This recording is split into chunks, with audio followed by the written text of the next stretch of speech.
Continuing our study of the Rudra, we were in Anuvaka number 4 and we had completed mantra number 9. So we'll go to mantra number 10. The rest of the mantras, intrinsically there is not much, it is more a list. For example, mantra number 10 says, Namassenabhyaha Senanibhyascha vo namaha. So my salutations to all the armies and leaders of the armies. Of course, we can stretch it to all kinds of things. So it's always one of the rules of the Shastra is wherever possible, take a simple, straight meaning. We should not twist it too much. So it is, we will salute to all the, we are going to salute to all the armies. Namassenabhyaha Senanibhyascha vo namaha. Number 11, Namaha Kshatrubhyaha.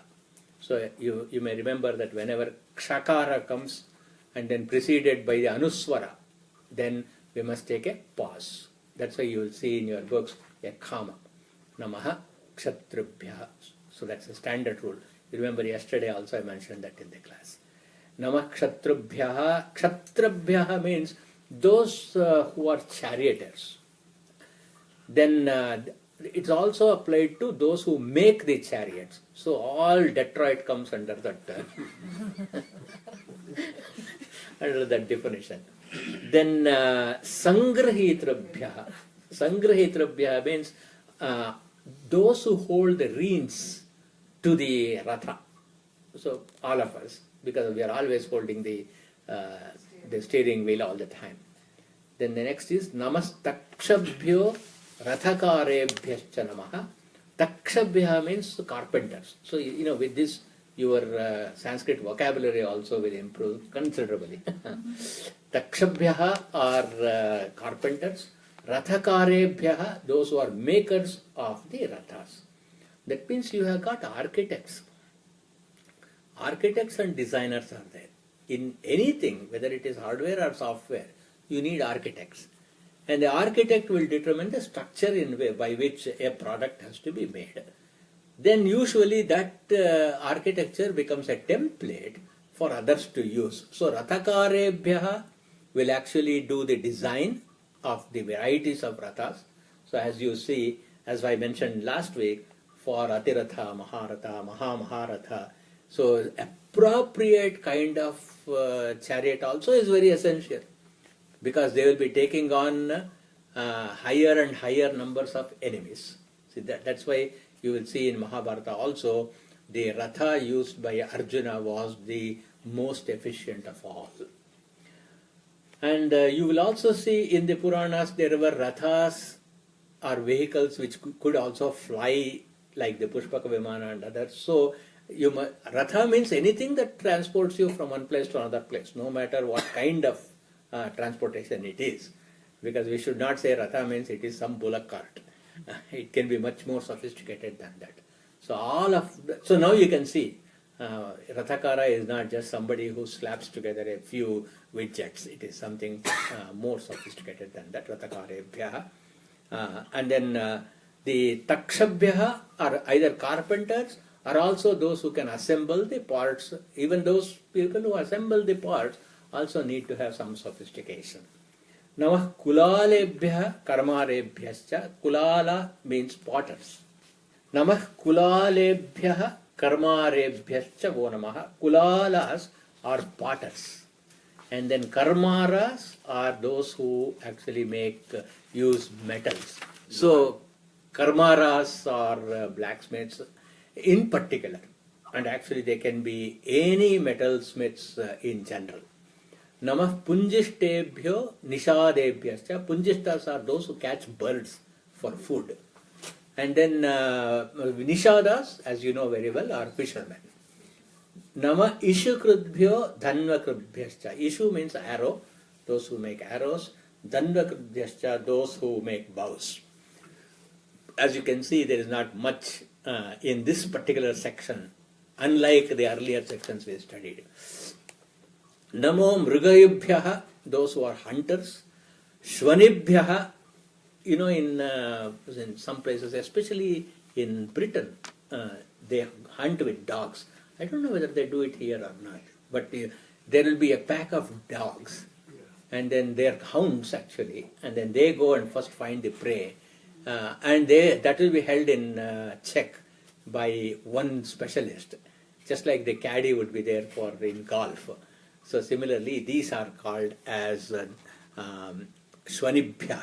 Shva or Shwana means dog. Then those who hold the dogs. Namashvabhya. That means Shvabhya means dogs. Shvanibhya, those who hold the dogs. So you can see the extension. Then Shvapatibhya. Somebody may hold the dog, but it may be owned by somebody else. So Shvapatis are the owners of the dogs. So with this we come to the end of the fourth Anuvaka. Of course, Namo Bhavaya Cha is a little more deeper, so we'll take it up next week. Next class. We're going to have next class. Yeah, because I'll be back on Sunday. So Monday we'll have the class. So in these mantras, what does the Rishi show actually? You remember one of the mantras was Vishwarupebhyascha Namaha. So, and then the Vishwarupa Darshana is there in the Bhagavad Gita. Vishwarupa Darshana you also see in Mahabharata, elsewhere in Duryodhana's Sabha. So this Vishwarupa is reinterpreted here by saying that all the things that actually dwells within the Nama, Rupa, Karya. So we gave a list of so many professions, we gave a list of so many peoples, animals, birds which are caught, birds which escape, right? So who are all these, where is the substrate of all these things? What is the Adhisthana? So one of the technical terms we have to know, Vedanta technical term is Adhisthana and Adhyasa. So two important related terms. Adhyasa means that which is superimposed. Upon what? Upon the Adhisthana. So all these varieties of the beings, varieties of the objects. So there can only be three kinds of entities. There can be Devatas, there can be Manushyas, and there can be Sthavara Jangamas. So animal kingdom, inert matter, then humans and gods. So these are the entities which have the threefold role to play. What are the threefold role to play? For the sake of identification, you need Nama. Every Nama has to be manifested through a Rupa, and a combination of Nama Rupa must always function. That's called Karya. So, every Nama Rupa Karya, conversely, has to be the portal through which you will discover the Vishwarupa Adhisthana. That is the reason for making this list. Not to tell us, give some list of names, or to arrange this list of names so that you will have a melodious chanting. So when we are doing this, we have got Anusandhana, that is a practice you have got to do is, behind all Nama Rupa Karya, there is the Adhisthana. So this also means it is training our Antaschakshu. Chakshu means eyes. There is Bahishchakshu, Antaschakshu. Bahishchakshu is the physical eye which relates itself to objects. Whereas Antaschakshu is, it does not relate itself to an object. It looks inside. Inside of not only oneself, but inside of every entity in the creation. And this is called as the Shivadvaita concept. So what is the essence of the entire fourth Anuvaka? It is the Shivadvaita Darshana. And then we must also understand that in all these Nama, Rupa, Karya, there is no other purpose than creating Shivam. Shivam means auspicious. So none of these lists are redundant or dispensable. Therefore, we have got to honor every single entity in the creation, no matter what they do. So you can see the spirit of the sages, where they had no discrimination at all, because they had seen the Shivadvaita behind everything. Proof. Mandukya Upanishad. Prapanchopashamam, Shantam, Shivam, Advaitam, Chaturtham Manyante. So what does a Rishi do? What is the power of a Rishi? Prapancha Upashamam. All the list of things we gave, this Kulala, Karma, Rebhya, etc., all of these are part of the Prapancha. Prapancha means what? Pancha of 5, Prakarshena, powerfully assembled. What do we mean by powerful assembly of the 5 in Prapancha? Individually they have no sentiency, but together they become sentient. Isn't it? Prithvi, Apas, Tejo, Vayu, individually taken, they are all inert. But when they come together in a proper, perfect Shivadvaita way, which means it is able to reveal the Chaitanya Swarupa, which is the Adhisthana, at that point of time, this visionary behind Nama, Rupa, Karya, what does he see? The threesome Nama, Rupa, Karya is extrapolated or abstracted to become three gunas. So when you see only Nama, Rupa, Karya, what do you see? A physical manifestation with limited ability. A karma, a kulala can only make parts. He cannot do anything else. But when you take Nama, Rupa, Karya and then go behind and see Sattva, Rajastamo gunas, Sattva, Rajastamo gunas can create a kulala, it can create a karmara, it can create a punjishta, isn't it? So the first way of Antaschakshu is to see behind Nama, Rupa, Karya, to see the Trigunas. Then, what is it that manifests the Trigunas, Sattva, Rajastamo gunas? Depending on the avastha, isn't it? Jagrat, Swapna, Avastha, the three states, wakeful state, dream state and deep sleep state, Jagrat, Swapna, Avastha, these three manifest the Trigunas, which in turn manifests the Nama, Rupa, Karya. Because this Kulala, who is competent to do a part, what does he do when he is sleeping? Then at that time no Karya is there, isn't it? But does it mean that his skill is taken away? No. What happened to that skill? It went into the tamas state. Correct? That means the avasthatraya is the basis for manifestation of trigunas. And then this avasthatraya is, what is the adhisthana of avasthatraya? Dehatraya is the adhisthana of avasthatraya, isn't it? Dehatraya is the adhisthana of this avastha.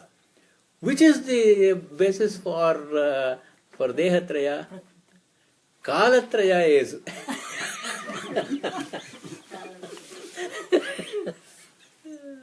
Caught you there. Because if there is no past, present and future, if there is no Kalatraya, where is Dehatraya? And how can there be Dehatraya if there is no avastha? How can there be an avastha if there is no guna? How can there be a guna if there is no nama, rupa, karya? Now you see how to go inside. So you do, when you are going inside, what is happening? Prapancha upashamam. How did you make the world go away from your awareness? If you see, the world is there. If you don't see, the world is not there. Isn't it? When you are in deep sleep, what world is there? No world is there. Nothing is there. So how do you do the upashama? First of all, you say, okay, now I am seeing Nama Rupa Karya. There is Kulala, there is Karmara, there is all these people are there. But then, if you look behind them, the Triguna, the Dehatraya, the Avastatraya, the Karya. This classification is not just to give us a list of things. There is a great purpose in our sages pointing out these. It is because when you go from Namarupa Karya to Triguna, to Avastatraya, to Dehatraya, to Kalatraya, you will discover Shantam, Shivam, Advaitam. Another threefold concept. It is no longer palpable. Every other state is palpable, either by Pratyaksha or Anumana Pramana, directly or by inference. Both of them, when they also become Upashamam, because even your ability to perceive things also must be completely resolved. When that happens, you will see Shantam, Shivam, Advaitam. You see, what is the purpose of just giving a list of all these mantras, all these names? Then, so what is the principle that it is demonstrating besides showing the Adhisthana? In one place, the scripture says, Eka eva rudro nadvitiyayatasthu. Eka eva rudraha, there is only one Rudra, nadvitiya ayatastha, there is no two. So in one part the scripture is talking Eka eva rudro nadvitiya ayatastha. In another part of the scripture it says Asankhyatas sahasrani. Sahasrani sahasrasho ye adhibhumyam tesham sahasrayojane vadanvani tanmasi namo rudrebhyo. When you say namo rudrebhyo, what is the vachana? Bahuvachana. Bahuvachana. So when you look at this, are you seeing at Nama Rupa Karya, Triguna, etc., then Asankhyatas Sahasrani. But if you are looking at the Shivam Shantam Advaitam, Eka eva rudro nadvitiyayatastha. When you do that, Vishwam, Bhutam, Bhuvanam, Chitram, Bhuda, Jatam, Jayamanam Chayat. Napkaja illita? Vishwam Bhutam Bhuvanam Chitram Bahudha Jatan Jayamanam Chayat Sarvo Hyesha Rudrastasmai Rudraya Namo Astu. Shivopasana mantras. So we come to that Shivopasana mantra. It is true Upasana. Upasana means what? It is meditation. So you come to the true state of meditation. So this technique of going behind and then going to that next level, next deeper level, next level is called Adhyasa Adhisthana Tattva. Adhisthana is Brahman, Adhyasa is Nama Rupa Kriya, 1, 2, 3, 4, Triguna, and so on and so forth. So, corollary. The Adhyasa's defects do not taint the Adhisthana. So what is the case we can make now? Discrimination between the various objects, people in the world is unsustainable. Isn't it? This is an important statement to understand. Because otherwise, if I say, I do not discriminate between anybody, it smacks of arrogance. Isn't it? So how do you take away that ahankara? You take away that ahankara by seeing, I do not see at the Adhisthana level any difference whatsoever. The dog nature of the dog does not taint Brahman. The Shudra nature of the Shudra does not taint Parabrahman. Isn't it? And therefore, how can you say that you discriminate and then say, I have no ahankara. Or you become ahankara and say, I don't discriminate between anybody, amongst anybody. So here it is also going to say that we have to have this knowledge of Shivadvaita Tattva, then only Adhisthana Adhyasa clarity will come. But there has to be a caveat. What is the caveat? The caveat is when there is Vyavaharika Pratibhasika Satya, there is discrimination. Vyavaharika means transactional. Pratibhasika means apparent. So, which means that just because you are having a true understanding of non-discrimination, that doesn't mean that you will admit everybody to come to your kitchen. Isn't it? So how do you make this, how do you understand this? The way you understand it is, at the Pratibhasika and Vyavaharika level, every object has a place. If every object did not have a place, this fourth Anuvaka need not have listed the numbers, listed the names, isn't it? They could have just said, look at the myriad objects in the universe. The Adhisthana of all this is Shivam Shantam Advaitam, and therefore you don't have to list. So we have to understand very clearly the architecture here. Because it is listed, this is a Karmara, this is a Kulala, this is a Punjishta, this is a Nishada, it means in Vyavaharika sense, you have got to be appropriately dealing with everybody. But in Paramarthika sense, don't discriminate. For example, if a Nishada comes to you and then asks for Brahmajnana, now will you give that or not?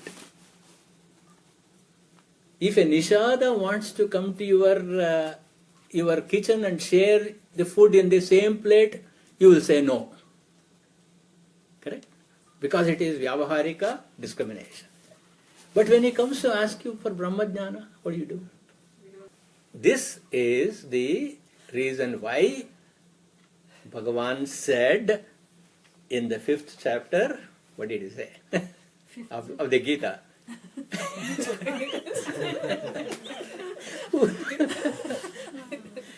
Vidya Vinaya Sampanne Brahmane Gavihastini Shuni Chaiva Shvapakecha Pandita Samadarshinaha. The whole of this Anuvaka is a comment, the whole of this Anuvaka is summarized by Sri Krishna in the 5th chapter by saying Vidya Vinaya Sampanne Brahmane Gavihastini Shuni Chaiva Shvapakecha Pandita Samadarshanaha. What is the Samadarshana they say? If you want Brahmajnana, there is no discrimination. If you want to learn Veda, there is no discrimination. You don't discriminate boy, woman, girl, race, nothing. In Shastra I have proved that some people who object to my teaching Veda outside of the Brahmana men, here is the answer. This is Shastra Sammata. Therefore, anybody who comes to you, because you are all going to continue this tradition tomorrow. Anybody who comes to you with asking for jnana, please do not deny them. But there are other rules also, we talked about it. Na pruchatah kasya jidbhurya, na cha anyayena pruchatah. Without asking, don't tell. And then don't tell if they ask you in an insulting manner or just to test your knowledge. Janannapi cha medhavi jadaval lokacharet. Even if you know, behave as though you don't know anything. So there, very appropriately, who is the Rishi for this fourth Anuvaka? Durvasa Maharshi is the Rishi for this. Now what is your opinion about Durvasa? Is he quick to temper flippantly, or is he really serious about it? If you look at the entire episodes of where Durvasa gets angry, he gets angry when people discriminate. He gets angry when people misbehave with ahankara. Everywhere you can see this Durvasa Maharshi, it is Shambhu, Shiva himself is the Devata. The Shastras say another thing that, sometimes a person gets certain diseases where he could be contagious, flu, something simple as flu. Then some kind of a quarantine is done. They say that by doing the japa of the fourth Anuvaka, that period of quarantine will become less and less. So there is also a prayoga for this.